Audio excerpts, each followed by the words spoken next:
Ano yung mga special yun ng mga alak? Yung mga alak namin, international. Oo.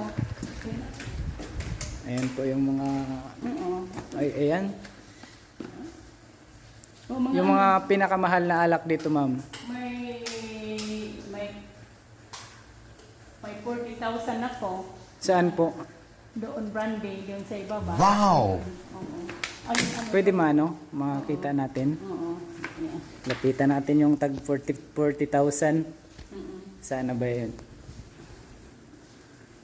Ito po, another premo. Magkano po yan? 40. Agoy, 40,000. Sabay isusuka lang, no? Oh, yung sa itaas din, yun, mga 25 yun doon, yung 25. makalan. Oo. Yan po yung magkakatabi na yan. Oo. Kumbaga, kailangan talaga mag-ipon, no? Kung, kung gusto mo talaga mag-inom ng... Ang shot niya na may mga, hindi ko marang yung mga shots niya. Meron din kayong wine dito na yung ano yung tinatawag na nakalibing sa lupa talaga siya na ano. Wala ko doon. Oo. Wala yung mga wine ko, mga ano, yung mga American wine. So ayan. Whiskey. So syempre bukod diyan, meron din silang mga ano yung kumbaga